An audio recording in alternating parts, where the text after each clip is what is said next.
गढ़गांव ने भारत के किस क्षेत्र पर शासन किया था?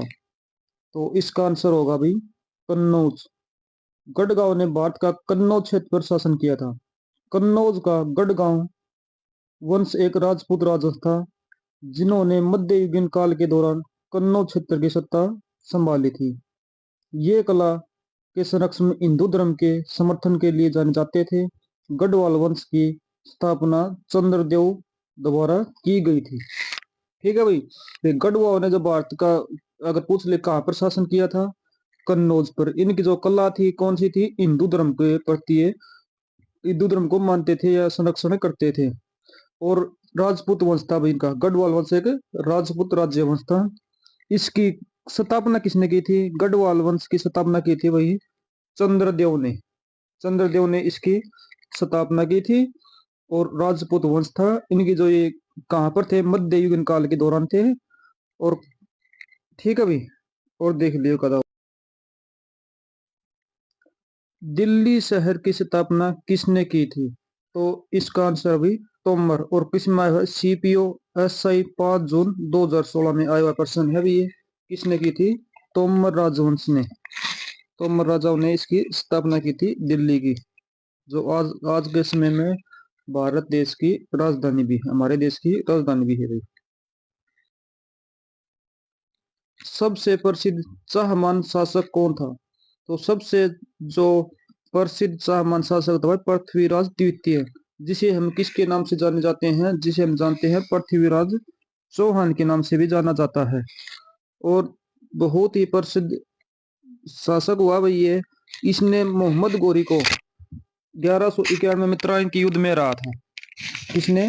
पृथ्वीराज द्वितीय या पृथ्वीराज चौहान ने।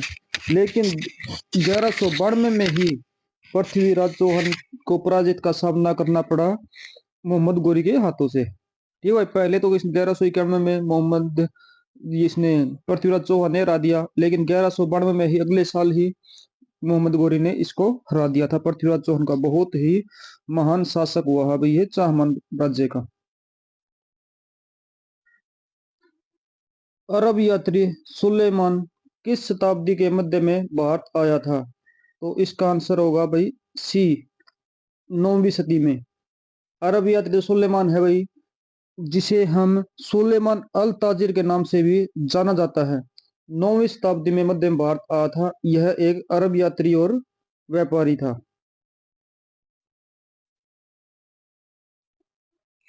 जयमल और फत्ता ने थे जिन्होंने खालिस्तान के किले की रक्षा करने का प्रभार सौंपा था।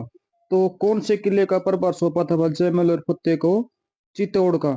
जयमल और फत्ता जिन्होंने चित्तौड़ किले की रक्षा का प्रभार सौंपा था। जयमल और फत्ता को मुगल सम्राट अकबर की सेना खिलाफ चित्तौड़ के किलों की रक्षा की दायित्व सौंपा गया। भारत के राजस्थान राज्य का एक शहर है चित्तौड़। कहाँ पर है भाई? फिलहाल की बात करें तो राजस्थान के एक शहर का नाम है। अपने विशाल चित्तौड़गढ़ किले के लिए प्रसिद्ध है, जो एक यूनेस्को की धरोहर में शामिल है।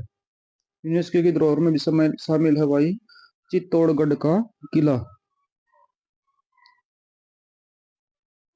किस वंश के राजा ने मोंडेरा का सूर्य मंदिर बनवाया था? तो इसका आंसर होगा भी सोलंकी। गुजरात के सोलंकी वंश के राजा भीमदेव प्रथम ने मोंडेरा का सूर्य देव मंदिर बनवाया था। भीम एक प्रथम ने मंत्री विमल शाह द्वारा माउंट आबू में स्थित दिलवाड़ा के जैन मंदिरों में से विमल शाही मंदिर का निर्माण करवा, जिसे संगमरमर का प्रयोग किया गया था। किस वंश के राजा ने मोंडेरा का मंदिर बनवाया था भाई? सोलंकी। ठीक है। और किसने बनवाया था? भीम। दिल्ली पहली बार खालिस्तान के शासन काल के दौरान एक राज्य की राजधानी बनी।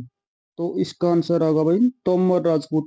पहली बार अगर किसी को दिल्ली को शासन के लिए राजधानी बनाया तो किसने बना था? तोमर राजपूतों ने बनाया था भाई। ठीक है भाई।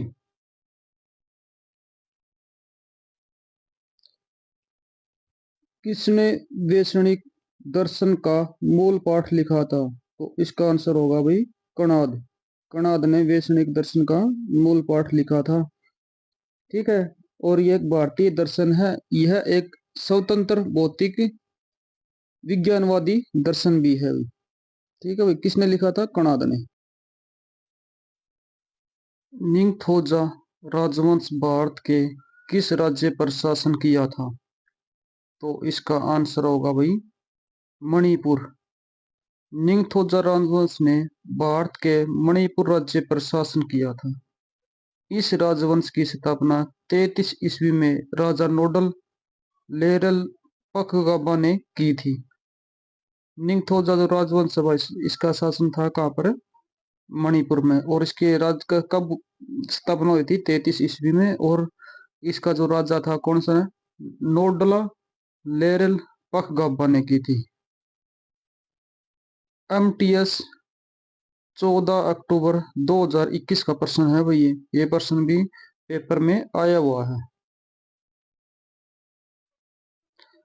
इंडो इस्लामिक निर्माण में खालिस्तान और चूनागारा का निर्माण का महत्वपूर्ण घटक था। देखो भाई, जो इंडो इस्लामिक जो निर्माताओं थे, वो शैली थी, वे कंक्रीट चूना गारा का मिलाते थे, उसके साथ बहुत ही मजबूत वो दीवार लगा कुछ छत पर वगैरह डालते थे तो मजबूती हो जाती थी। क्या क्या मिलाते थे?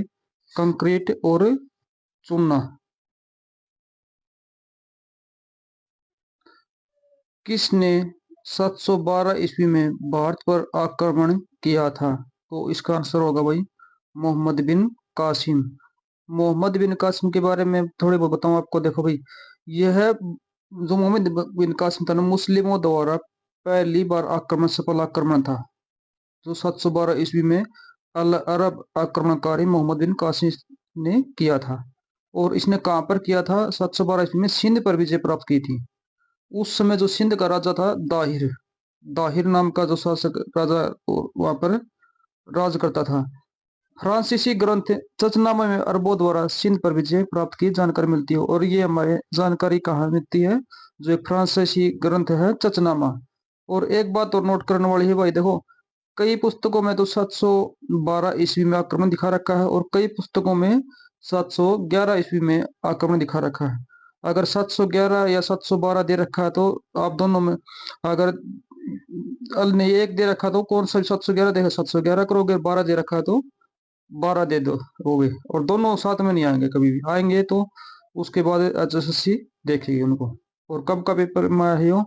CGL 24 अगस्त 2021 में आया हुआ है।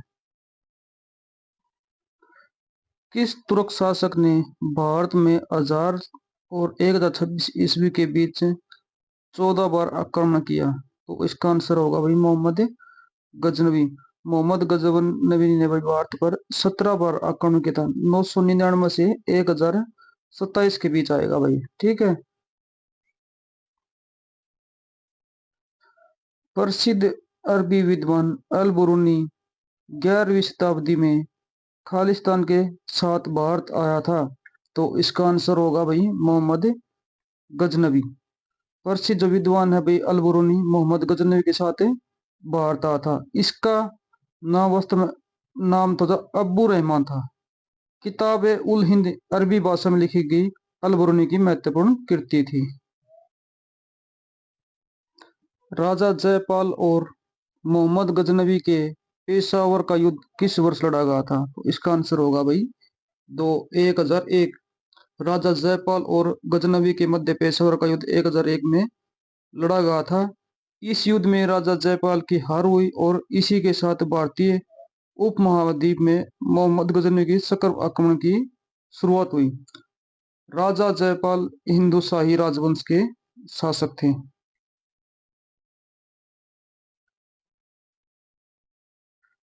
कौन सा मोहम्मद गजनवी का पंजाब के बाहर अंतिम आक्रमण था? तो इसका आंसर होगा सोमनाथ। सोमनाथ जो मंदिर पर आक्रमण था वो है 1025 से 26 ईस्वी था भाई। इस अभियान का उल्लेख फीग ने किया था। जाटों और खोखरों को दंडित करने के लिए 1027 में ईस्वी में मोहम्मद गजनी ने अंतिम बार भारत पर आया था।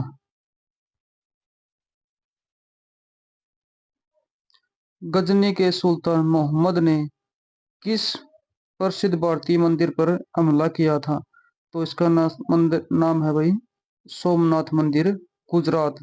और कब आक्रमण किया था? 1025 और 26 ईस्वी के बीच में। ठीक है भाई। और इस मंदिर में बहुत सा सोना इसमें लूटपाट की थी इस मंदिर से। चंदावर का युद्ध किस किस के बीच हुआ था? तो इसका आंसर होगा भाई जयचंद और मोहम्मद गजनबी के बीच। चंदावर का जो युद्ध हुआ था जयचंद और मोहम्मद गोरी के बीच हुआ था भाई। और कब हुआ था? 1194 ईस्वी में मध्य में इसका युद्ध हुआ था। इस युद्ध में गढ़वाल शासक जयचंद की पराजय हुई थी। 1192 ईस्वी में तराइन के द्वितीय युद्ध में पृथ्वीराज चौहान को किसने पराजित किया था? तो इसका आंसर आएगा भाई मोहम्मद गोरी। 12वीं शताब्दी के मध्य गौरी वंश का उदय हुआ था भाई। गौरी साम्राज्य का आधार गौर था जो गजनी और हेरात के मध्य स्थित था। यह स्थल वर्तमान मध्य अफगानिस्तान में स्थित था। ठीक है। और किस किस की भी यो तराइन का द्वितीय युद्ध कब लड़ा गया था? तो इसका आंसर होगा 1192 में। किस किस के बीच हुआ था भाई? पृथ्वीराज चौहान और मोहम्मद गोरी के बीच में, जिसमें पृथ्वीराज चौहान की 1191 में सुल्तान मोहम्मद गोरी को हराने के लिए पृथ्वीराज द्वितीय किस वंश के राजा थे? तो इसका आंसर होगा चाहमान। तो 1191 ईस्वी में तराइन का जो प्रथम युद्ध हुआ था मोहम्मद गोरी और पृथ्वीराज द्वितीय, जिसे चौहान भी कहते हैं, वंश के राजा थे। पृथ्वीराज चौहान को पृथ्वीराज द्वितीय भी कहा जाता था। चंद्रवरदाई पृथ्वीराज चौहान की राजसभा में निवास करते थे। तराइन का प्रथम युद्ध कब लड़ा गया था? तो तराइन का जो प्रथम युद्ध लड़ा गया था भाई 1191 में। किस किस के बीच लड़ा गया था? पृथ्वीराज चौहान और मोहम्मद गोरे के बीच में, जिसमें पृथ्वीराज चौहान की विजय हुई थी। और उसके एक साल बाद 1192 में तराइन का द्वितीय युद्ध हुआ था जो जिसमें मोहम्मद गोरे की विजय हुई थी।